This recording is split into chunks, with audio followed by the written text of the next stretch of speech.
Hello everyone. तो कैसे हैं आप सभी।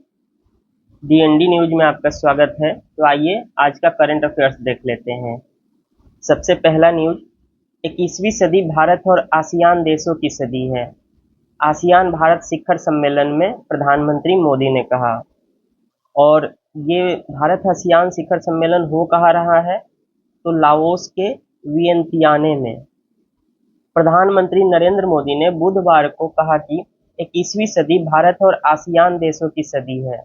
उन्होंने इस बात पर प्रकाश डाला कि पिछले दशक में भारत की एक्ट ईस्ट नीति ने भारत और आसियान देशों के बीच ऐतिहासिक संबंधों को नई ऊर्जा, दिशा और गति प्रदान की है।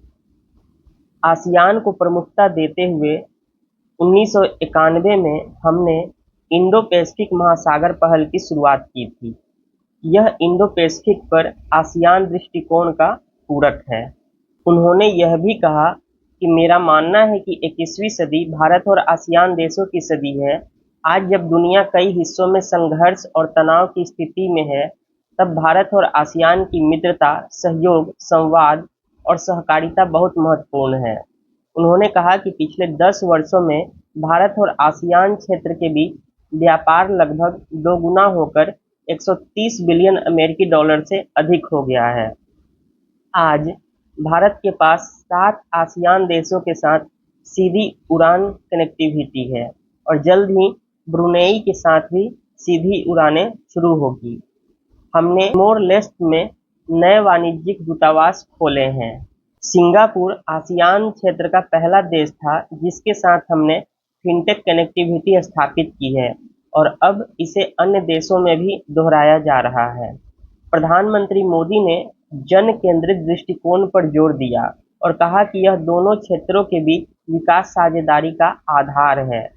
उन्होंने कहा कि नालंदा विश्वविद्यालय में 300 से अधिक आसियान छात्र छात्रवृत्ति से लाभान्वित हुए हैं और विश्वविद्यालयों का एक नेटवर्क भी शुरू किया गया है। प्रधानमंत्री मोदी ने आगे कहा कि भारत ने क्षेत्र में विभिन्न क्षेत्रों में सहयोग के लिए विज्ञान और प्रौद्योगिकी कोष, डिजिटल कोष और हरित कोष की स्थापना के लिए 30 मिलियन अमेरिकी डॉलर से अधिक का योगदान दिया है। प्रधानमंत्री मोदी लाओस के प्रधानमंत्री सेनकेस सिफानदोन के निमंत्रण पर लाओस की यात्रा पर हैं। वहीं पर वो 19वें पूर्वी एशिया शिखर सम्मेलन में भी भाग लेंगे। और यह यात्रा इसलिए महत्वपूर्ण है क्योंकि भारत की एक्ट ईस्ट नीति का 1 दशक पूरा हो रहा है। नेक्स्ट न्यूज, ग्रामीण परिवारों में 92% अस्पताल में भर्ती होने का खर्च जेब से उठाना पड़ता है, जबकि शहरी क्षेत्रों में 77%। व्यापक वार्षिक मॉड्यूल सर्वेक्षण में अंडमान और निकोबार के कुछ गांवों को छोड़कर पूरे भारत में 3,02,086 परिवारों को ग्रामीण क्षेत्रों में 1,73,096 और शहरी क्षेत्र में 1,28,990 को शामिल किया गया है। तो इस सर्वेक्षण में टोटल जो शामिल क्षेत्र हैं वो है 3,02,086। सांख्यिकी और कार्यक्रम कार्यान्वयन मंत्रालय के तहत राष्ट्रीय नमूना सर्वेक्षण कार्यालय द्वारा किए गए व्यापक वार्षिक मॉड्यूल सर्वेक्षण के अनुसार जुलाई 2022 से जून 2023 तक ग्रामीण और शहरी क्षेत्रों में संस्थागत प्रसव सहित अस्पताल में भर्ती होने का प्रति परिवार औसत जेब से खर्च OOPE बोलते हैं, OOPE out of the pocket expenditure क्रमशः 4,129 रुपये से बढ़कर 5,290 रुपये हो गया है।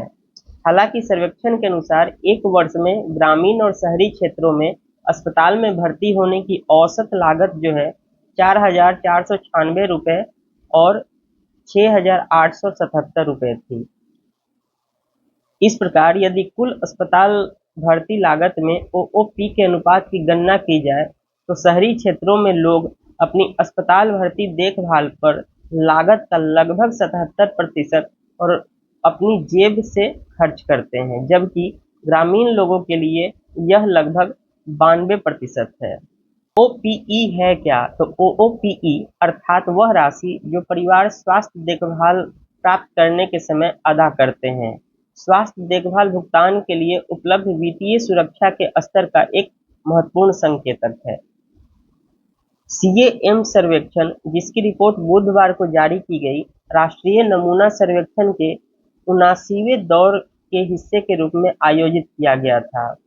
एनएसएस के 78वें दौर के हिस्से के रूप में 2020-21 में किए गए बहुसूचना सर्वेक्षण में स्वास्थ्य संबंधी मापदंडों को शामिल नहीं किया गया था, जबकि एनएसएस के 75वें दौर से पता चलता है कि औसत ग्रामीण भारत में लगभग 16,676 रुपये और शहरी भारत में 26,475 रुपये अस्पताल में भर्ती होने का चिकित्सीय व्यय पर खर्च था। इस साल का साहित्य का नोबेल पुरस्कार दिया गया है और यह मिला है हान कांग को।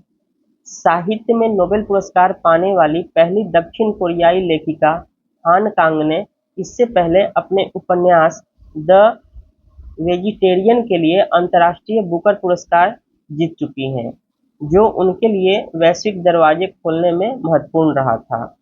साहित्य का नोबेल पुरस्कार दक्षिण कोरियाई लेखिका हान कांग को दिया गया है, जो सामूहिक आघात को ऐसे तरीके से उजागर करने के लिए जानी जाती हैं जो अक्सर सभ्य समाज के लिए अप्रिय है। समिति ने कहा कि उन्हें ऐतिहासिक आघातों का सामना करने वाली और मानव जीवन की नाजुकता को उजागर करने वाली उनकी गहन काव्यात्मक गद्य के लिए नोबेल पुरस्कार से नवाजा जा रहा है। न्यूज है, केंद्र ने 2023-24 में 13 राज्यों और केंद्र शासित प्रदेशों में सरकारी स्कूलों में नामांकन में गिरावट की आशंका जताई है। केंद्रीय शिक्षा मंत्रालय ने 13 राज्यों और केंद्र शासित प्रदेशों के सरकारी स्कूलों में कक्षा 1 से 8 तक के नामांकन में गिरावट की सूचना दी है, जिसमें पिछले वर्ष उत्तर प्रदेश में 28 लाख से अधिक छात्रों की सबसे बड़ी गिरावट दर्ज की गई है। यह डेटा प्रधानमंत्री पोषण शक्ति निर्माण योजना या मध्याह्न भोजन योजना के लिए राज्य अधिकारियों और परियोजना अनुमोदन बोर्ड के बीच हुई बैठक के दौरान प्रस्तुत किया गया, जिसकी कार्यवाही मंत्रालय ने पिछले सप्ताह जारी की।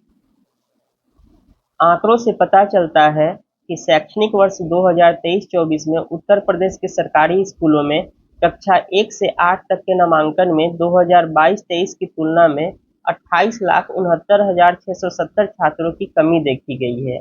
वहीं पश्चिम बंगाल में यह आंकड़ा 3,70,719, कर्नाटका में 2,82,012, तेलंगाना में 2,25,000, झारखंड में 2,23,690, हरियाणा में 1,55,000, केरल में 1,32,941, मध्य प्रदेश में 1,14,374 का स्थान आता है। इसके अतिरिक्त अगर हम छोटे राज्यों की बात करें तो हिमाचल प्रदेश में 21,000, त्रिपुरा में 15,527, नागालैंड में 10,000, मिजोरम में 9,889 और पुडुचेरी में 6,036 में आई गिरावट पर भी प्रकाश डाला गया। तो इतने आंकड़े आपको याद नहीं रखने हैं, बस ये ध्यान देना है कि सरकारी स्कूल में नामांकन जो है वो कम हो गया है। और इसके कारण क्या है? तो इसके पीछे जो कारण है वो है महामारी के बाद रिवर्स माइग्रेशन हुआ है, निजी स्कूलों में बदलाव आया है और मध्याह्न भोजन की जो सुविधा है जो सरकार प्रोवाइड कराती है उसमें कमी दर्ज की गई है। यही कारण है कि कक्षा 1 से 8 तक के नामांकन में गिरावट दर्ज की गई है। जो न्यूज है, विश्व व्यापार संगठन WTO ने विश्व में व्यापार वृद्धि का अनुमान घटा दिया है। रिपोर्ट में कहा गया है कि वर्ष 2024 में वैश्विक वस्तु व्यापार में यूरोप का दबदबा कायम रहेगा और यूरोप का आयात और निर्यात दोनों के क्षेत्र में बेहतर प्रदर्शन की संभावना है। WTO ने विश्व में वस्तु व्यापार में वृद्धि के अनुमान को घटा दिया है। WTO ने 2025 में विश्व वस्तु व्यापार के अनुमान को संशोधित कर 3% कर दिया है, जो पहले 3.33% था। WTO ने 2024 के वस्तु व्यापार के वृद्धि के अनुमान को भी मामूली रूप से संशोधित किया है और इसको 2.7% कर दिया है, जो पहले 2.6% था। WTO प्रत्येक 2 साल पर अपने वैश्विक व्यापार का नजरिया और सांख्यिकी रिपोर्ट प्रस्तुत करता है। इस बार की रिपोर्ट में उन्होंने कहा है कि क्षेत्रीय संघर्षों, भू राजनीतिक तनावों और नीति की अनिश्चितता के कारण पूर्वानुमान के जोखिम दृढ़ता से नीचे की ओर हैं। भू राजनीतिक रूप से समतुल्य अर्थव्यवस्थाओं जैसे कि अमेरिका, कोरिया गणराज्य और जापान में गिरावट देखी जा रही है। इसके विपरीत भारत और वियतनाम में भेजे जाने वाला आयात बढ़ रहा है और यह इसकी उभरती भूमिका बतौर जोड़ने वाली अर्थव्यवस्था को दर्शाता है। केंद्र सरकार ने राज्यों को एडवांस टैक्स का हिस्सा जारी कर दिया है, ठीक है, और यह लगभग 89,86,050 करोड़ रुपए है। इसमें अग्रिम किस्त सहित कर हिस्से के हस्तांतरण की मद 1.78 लाख करोड़ रुपए है। कर हस्तांतरण के राज्यवार आंकड़ों के अनुसार उत्तर प्रदेश को सबसे अधिक 31,000 करोड़, उसके बाद एमपी को 13,987 करोड़ और पश्चिम बंगाल को 13,404 करोड़ रुपए जारी किए गए हैं। ध्यान देने वाली बात क्या है, यहाँ आपको समझना है, मानदंडों के अनुसार बांटे गए कर पूल की राशि को 14 सालाना किस्तों में दिया जाता है। इसमें 11 महीने में 11 किस्तें और मार्च में 3 किस्तें जारी की जाती है। केंद्रीय बजट के वित्त वर्ष 2024-25 के अनुसार सरकार ने वित्त वर्ष 2024-25 में केंद्रीय करों में राज्यों को 32.5% हिस्सेदारी का अनुमान जताया है, जबकि 15वें वित्त आयोग ने 41% की सिफारिश की थी। तो फिर ये जो डिफरेंस है 8.5% का, वो क्यों आता है? तो जो केंद्र सरकार उपकर और अधिभार इकट्ठा करती है वो राज्यों के साथ शेयर नहीं होता है, वो केंद्र के पास ही रह जाता है। जो न्यूज है, वित्त मंत्री निर्मला सीतारमण ने CBAM carbon border adjustment mechanism को एकतरफा और मनमाना बताया है। उन्होंने कहा कि इससे भारतीय उद्योगों को नुकसान होगा। वित्त मंत्री ने साथ में यह भी कहा है कि यूरोपीय संघ का प्रस्तावित वन्य कटाई डिफॉरेस्टेशन अधिनियम भी आपूर्ति श्रृंखला में बड़ी बाधा बनकर उभरेगा। अब देखिए कि CBAM है क्या। तो EU के मुताबिक CBAM कार्बन उत्सर्जन पर उचित मूल्य तय करने का एक साधन है। यह उत्पादन के दौरान ज्यादा कार्बन उत्सर्जन करने वाले उत्पादों के यूरोपीय संघ में प्रवेश करने पर उचित कर लगाता है। यूरोपीय संघ का कार्बन कर 1 जनवरी 2026 से लागू होगा। इसकी प्रायोगिक अवधि 1 अक्टूबर 2023 से शुरू हुई है, जिसके तहत स्टील, सीमेंट, उर्वरक, एल्यूमीनियम और हाइड्रोकार्बन उत्पादों सहित 7 कार्बन सघन क्षेत्रों को अपने उत्सर्जन आंकड़े EU के साथ साझा करने होते हैं। नेक्स्ट न्यूज है, विश्व बेघर दिवस। दुनिया की 2% आबादी के सिर पर छत नहीं है। हर साल 10 अक्टूबर को विश्व बेघर दिवस मनाया जाता है। इस दिन का उद्देश्य बेघर होने और अपर्याप्त आवास के मुद्दों पर ध्यान आकर्षित करना है। आम धारणा के विपरीत वर्तमान में बेघर होने की समस्या बढ़ रही है। हमें यह दिन इस बात की याद दिलाता है कि घर कहलाने के लिए एक सुरक्षित जगह होना लोगों का मौलिक अधिकार है, जो हर किसी के लिए उपलब्ध नहीं है।